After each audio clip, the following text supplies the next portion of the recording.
Hello, everybody, and welcome to our very first episode one of Mad Dialogue with me, Michelle, and Skylar. And we are a mother and daughter duo, and we are here to talk about every and anything, really. So, without further ado, let's go.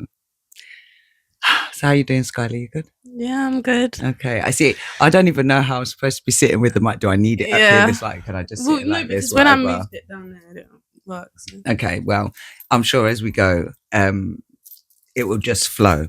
But I know he said we're just going to talk about every and anything, but there is something I want to talk about because we do have this conversation from time to time, and also I see a lot on social media. I don't know why it's such a big thing, and I do feel that it was brought about by your generation, and it's Gen X and Gen Z, and I find that me being a Gen X, Gen X's, we get a hard time on social media. It's because of how you lot go on there. Okay, well, first of all, yeah, let me just. No, because millennials get it too. You know, it's not just we've got beef with Gen X thing. It's everyone gets it. If you want to give it, you're gonna get it, and it's not even just our generation. That is beef in your generation. It was also millennials a lot when you deep it. But straight away, that shows that Gen Z started all of this nonsense, and it just gives. Wait, what nonsense? Like the whole generation? Yeah, thing? Like making it a thing because nobody else was making it a thing until you guys came along. I think it was the millennials. Really? I honestly do, yeah. Because they had a lot to say, like Gen Z this, Gen Z that. No, they had a lot to say about. That's why you hear Gen Z so much because people are trying shit about Gen Z. Okay. But my point is this, yeah. If the millennials started coming for Gen Z, why did the Gen Z then come for Gen X? It wasn't more. It's not a war. Well, it seems like one. And the reason I say this, people are just coming for who they choose to come for. Like people take the piss. They call it like a pause when people start TikToks and YouTube videos. They're like, "Oh, the millennial pause." It's so funny. I hear more shit being chatted about millennials than Gen X. Honestly, no one's bothering because like you got to do. That's people's grandparents and their parents. Well, no. I beg to differ because the other day there was something on Instagram referencing Gen X, and somebody in the comments because. I think everybody's like this, yeah. You watch a video or you read something and you'll head straight to the comments because that's where all the juicy bits are. Yeah. And somebody in the comments said Gen X are the worst. And and of course I had to comment being a Gen X, yeah. I said a lot of us have been through a lot. That's why, you know, we give off this energy. But at the same time, I did say it's not an excuse to be a negative human being because, you know, you can grow and learn and heal that type of thing. And so, yeah, so that's my point there. So let me say this then. Okay, let's play a little game. So let's just say three things. Yeah. Name three good things about your generation and the three worst things about your generations, speaking like collectively, generally, like what you as a Gen Z, what you would say you lot are, you know, your three positive things and three negative things. And I'll do the same for Gen X. Okay. So what, shall I go first? Yeah, I feel like you've already thought about your answers. I kind of have, to be honest. One that really comes to mind is we are fiercely independent. That comes from, especially if you were the Gen X that was the eldest sibling, you learned from a very early age to be independent. And so I'd say a lot of us are independent. The negative side to that is that we struggle to ask for help. I'd say we're strong-minded people because we went through a lot and we kept silent about it. So we had to have a strong mind for that. But on the negative side, I think we struggle with a lot of mental issues. The only thing you're saying, this is like a collective thing here, but you're with all the stuff you've came with, like it's the same way that there's probably kids in my generation that are going through stuff. But on the other side, you know, other people, you know, didn't go through anything and they lived a nice life. You know what I mean? So I feel like you're talking for a certain section of Gen X more than anything, rather than as a whole. Because a lot of people your age is very sensitive. I'm not being... Do you reckon? Yeah. I'm not being funny. I cannot speak for the Gen Xers that had a soft life, and I'm not speaking for them because I don't even think they've really got a foot in the game.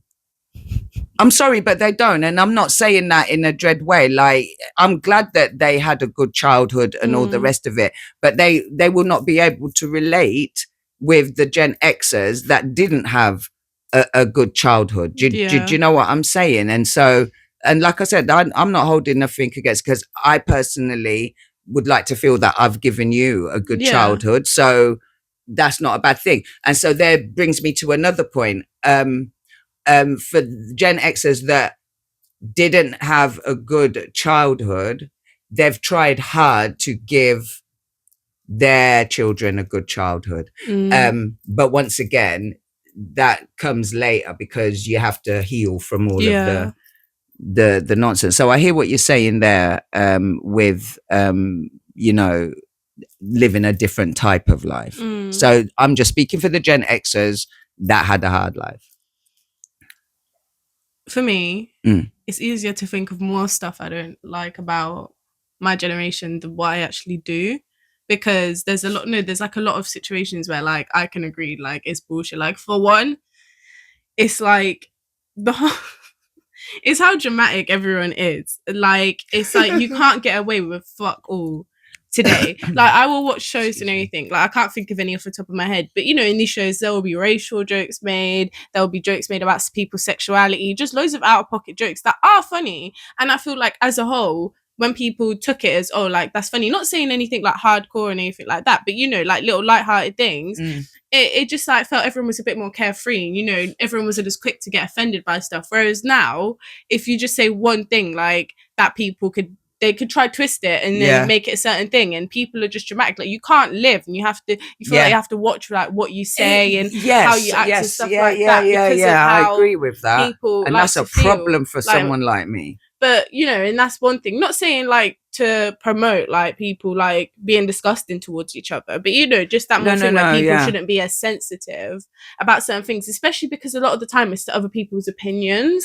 And I think that as well is just like, as much as my generation wants to act like everyone is so open-minded, it's also a bit closed-minded off to, you're only willing to hear what you want to hear, you know? That's, and it's just a bit I get that. You can't win. I agree with that, actually. And that's really, I like how you're being fair to the whole situation. And I think the problem is me as a person who, I think in my generation, nobody really cared about your feelings. And I'm talking more your peers and at school and this, that, and the other. You said what was ever on your mind. You know what I mean? And like, rarely did the teachers get involved in that because we weren't that generation that was snitching. Do you know what I mean? We were the generation that would be like outside school. Yeah. Do you know what I mean? Like, it would go around the school. The whole school would know that there was going to be a fight after school, but it would be hush. Do you know what I'm saying? And it was a fair fight. It was just one-on-one. Do you know what I'm saying? But we just spoke our mind. So to now be in a time where we have to watch everything that comes out our mouth, it is like, I feel like I need to be mute, because there's been plenty of times I've been out with you and your siblings and I've said something which you guys felt was out of pocket, where it's just me speaking my mind. And it's like that kind of... because some stuff you be saying is genuinely out of pocket though. And that's just facts. Okay, that's fair. Do you remember that time we was in town with Katie, and Katie said that man was not blind, and and the whole I went right. Man was compelled to look me dead in my eyes. And that is a Gen Xer, especially because Truth or Dare, I'm sure, was started in our generation. And we always did the dare rather than Oh dear, you look very pretty today. Thank you, Sadie. Oh, you look pretty every day, but yeah, I just thought I'd let you know. So, anything else that you can think about? Stuff I like is definitely like watching Gen Z like as parents. I feel like because, you know, not everyone in your generation did make that thing to break the generational curse. A lot of, you know, people are still till now, like in my age groups and like older, you know, talk about how their parents were with them and anything, and, you know, some parents not being active in their life. And you can tell like it shows so much, and you see a lot more like families like online like that they post on TikTok and stuff that, you know, they're breaking that curse, and you could just see like how good parents like Gen Z actually are. Whereas, you know, a lot of people would think, oh, like, I can't believe like they're going to be parents one day. But, you know, a lot of people like, but a lot better. Every generation is going to be parents one day. Yeah. It's about like people will say like, you know, because so you say Gen Z levels, are good parents. Yeah, like I see a lot more, and obviously, you know, in all generations, like all ages of people, you're gonna find good and bad. But I do see like a lot of like, and especially like younger parents that do so well. And it's like, and why do you think they do? Because like, you know, of how they grew up and they don't want the same for their children. And I see like a lot of people online talk about that and everything, and it's just nice to see, because in a way, like in an odd way, you feel like the world is healing a bit, because, you know, not saying I hear what you're saying, still bad like stuff going on, see, but with once again, that comes from a thing like, I understand what you're saying in one sense because of how they were raised. They don't want to raise their children like that, but it's on the same thing where as a Gen X, I didn't like how I was raised. I carried some of it into raising your older siblings, because it's what you learn, and it's only over time that I was like, okay, you know something, let me leave someone, because I didn't appreciate it when I was growing up, so why am I using it? It doesn't make no sense. It's like, but you know, you got to keep it coming through so many generations. It's like water when you clean it, right? And that's where I started the healing. That sounded so stupid. No, it didn't. It's like water when you clean it, but you know what I mean? No. Like, you know when something goes through, it's like that video more pure. Yeah, it's like that video where the glasses all got the cloudy thing in, and it kept pouring the water and pouring the water and pouring the water until the water suddenly clear, and it was like, oh, you know, like your grandmother, your mother, you, and then your daughter. Do you know what I'm saying? So I totally hear that in that respect. And you know, it's being a young, obviously I was 18 when I had your sister, so you know, I was a young parent.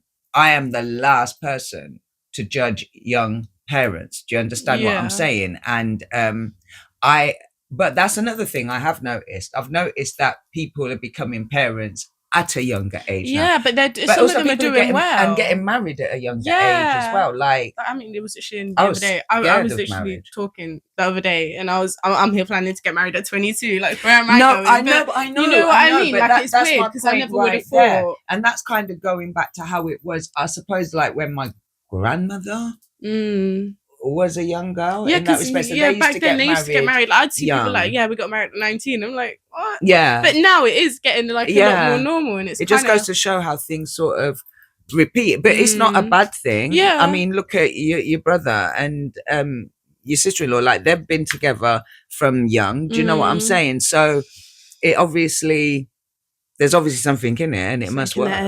You know what I'm saying? But like, I'm sending an abundance of love and light. So it's bye from me. Bye. Take care.